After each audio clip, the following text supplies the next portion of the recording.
The White Hare and the Crocodiles. Long, long ago, when all the animals could talk, there lived in the province of Inaba in Japan a little white hare. His home was on the island of Oki, and just across the sea was the mainland of Inaba. Now the hare wanted very much to cross over to Inaba. Day after day, he would go out and sit on the shore and look longingly over the water in the direction of Inaba. And day after day, he hoped to find some way of getting across. One day, as usual, the hare was standing on the beach, looking toward the mainland across the water, when he saw a great crocodile swimming near the island. This is very lucky, thought the hare. Now I shall be able to get my wish. I will ask the crocodile to carry me across the sea. But he was doubtful whether the crocodile would consent to do what he wanted. So he thought instead of asking a favor, he would try to get what he wanted by doing a trick. So with a loud voice, he yelled to the crocodile and said, "Oh, Mr. Crocodile, isn't it a lovely day?" The crocodile, whom had come out all by itself that day to enjoy the bright sunshine, was just beginning to feel a bit lonely when the hare's cheerful greeting broke the silence. The crocodile swam nearer to the shore, very pleased to hear someone speak. "I wonder who it was that spoke to me just now. Was it you, Mr. Hare? You must be very lonely all by yourself." "Oh no, I am not at all lonely," said the hare. "But as it was such a fine day, I came out here to enjoy myself. Won't you stop and play with me a little while?"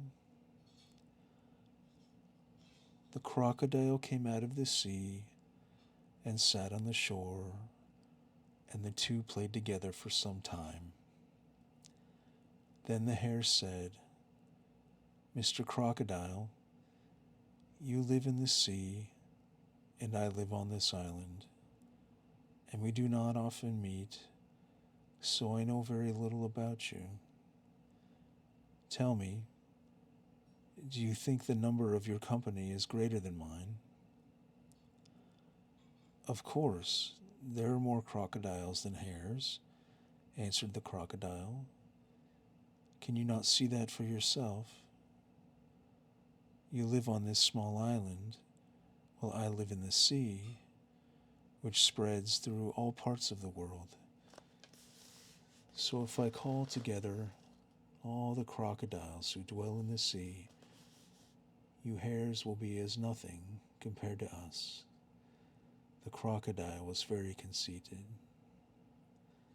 The hare, who meant to play a trick on the crocodile, said, "Do you think it possible for you to call up enough crocodiles to form a line from this island across the sea to Inaba?" The crocodile thought for a moment and then answered, "Of course it's possible." "Then do try," said the artful hare, "and I will count the number from here."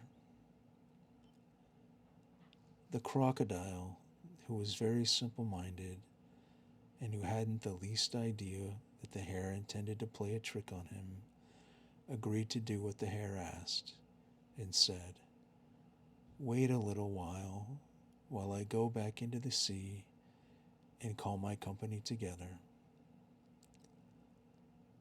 The crocodile plunged into the sea and was gone for some time. The hare, meanwhile, waited patiently on the shore. At last the crocodile appeared, bringing with him a large number of other crocodiles. "Look, Mr. Hare," said the crocodile, "it is nothing for my friends to form a line between here and Inaba. There are enough crocodiles to stretch from here even as far as China or India. Do you ever see so many crocodiles?" Then the whole company of crocodiles arranged themselves in the water so as to form a bridge between the island of Oki and the mainland of Inaba. When the hare saw the bridge of crocodiles, he said, "How splendid! I did not believe this was possible. Now let me count you all. To do this, however, with your permission, I must walk over on your backs to the other side, so please be so good as not to move, or else I shall fall into the sea and be drowned." So the hare hopped off the island onto the strange bridge of crocodiles, counting as he jumped from one crocodile's back to the other. "Please keep quite still, or I shall not be able to count. 1, 2, 3, 4, 5, 6, 7, 8, 9. Thus, the cunning hare walked right across to the mainland of Inaba. Not content with getting his wish, he began to jeer at the crocodiles instead of thanking them, and said, as he leapt off the last one's back, "Oh, you stupid crocodiles, now I have done with you." And he was just about to run away as fast as he could.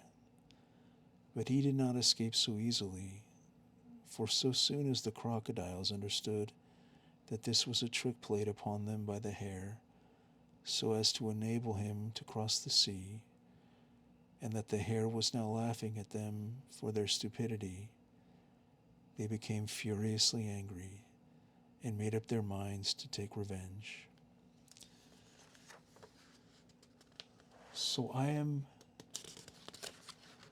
Some of them ran after the hare and caught him. They are all surrounded the little pooped animal and pulled out all his fur. He cried out loudly and entreated them to spare him. But with each tuft of fur they pulled out, they said, "Serve you right." When the crocodiles had pulled out the last bit of fur, they threw the poor hare on the beach, and all swam away laughing at what they had done. The hare was now in a pitiful sight. All his beautiful white fur had been pulled out, and his bare little body was quivering with pain and bleeding all over. He could hardly move, and all he could do was to lie on the beach quite helpless and weep over the misfortune that had befallen him. Notwithstanding that it was his own fault that he had brought all this misery and suffering upon the white hare of Inaba, anyone seeing the poor little creature could not help feeling sorry for him in his sad condition, for the crocodiles had been very cruel in their revenge. Just at this time, a number of men who looked like kings' sons happened to pass by, and seeing the hare lying on the beach crying, stopped and asked what was the matter. The hare lifted up his head from between his paws and answered them, saying, "I had a fight with some crocodiles, but I was beaten, and they pulled out all my fur and let me suffer here. That is why I am crying." Now one of these young men had a bad and spiteful disposition, but he feigned kindness and said to the hare, "I feel very sorry for you. If you will only try it, I know of a remedy which will cure your sore body." Go and bathe yourself in the sea, and then come and sit in the wind. This will make your fur grow again, and you will be just as you were before." Then all the young men passed. The hare was very pleased, thinking that he had found a cure. He went and bathed in the sea, and then came out and sat where the wind could blow upon him. But as the wind blew and dried him, his skin became drawn and hardened, and the salt increased the pain so much that he rolled on the sand in his agony and cried aloud. Just then, another king's son passed by, carrying a great bag on his back. He saw the hare and stopped and asked why he was crying so loudly. But the poor hare, remembering that he had been deceived by one very like the man who now spoke to him, did not answer, but continued to cry. But this man had a kind heart, and looked at the hare very pityingly, and said, "You poor thing, I see that your fur is all pulled out, and that your skin is quite bare. Who can have treated you so cruelly?" When the hare heard these kind words, he felt very grateful to the man, and encouraged by his gentle manner, the hare told him all that had befallen him. The little animal hid nothing from his friend, but told him frankly how he had played a trick on the crocodiles, and how he had come across the bridge they had made, thinking that he wished to count their number. How had he jeered at them for their stupidity, and then how the crocodiles had revenged themselves on him. Then he went on to say how he had been deceived by a party of men who looked very like his kind friend, and the hare ended his long tale of woe by begging the man to give him some medicine that would cure him and make his fur grow again. When the hare finished his story, the man was full of pity toward him and said, "I am very sorry for all you have suffered, but remember, it was the only consequence of the deceit you practiced on the crocodiles." "I know," answered the sorrel hare, "but I have repented and made up my mind never to use deceit again. So I beg you to show me how I may cure my sore body and make the fur grow again." "Then I will tell you of a good remedy," said the man. "First go and bathe well in that pond over there, and try to wash all the salt from your body. Then pick some of those kaba flowers that are growing near the edge of the water, spread them on the ground, and roll yourself on them. If you do this, the pollen will cause your fur to grow again, and you will be quite well in a little while." The hare was very glad to be told what to do so kindly. He crawled to the pond pointed out to him, bathed well in it, and then picked the kaba flowers growing near the water and rolled himself on them.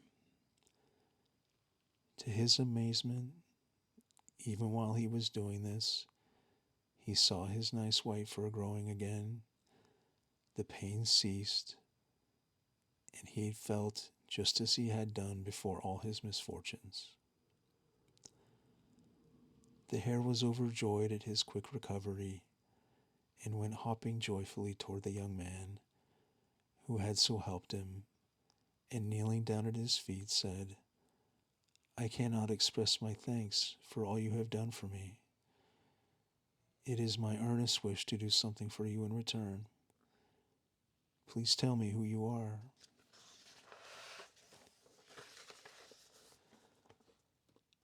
"I am no king's son as you think me.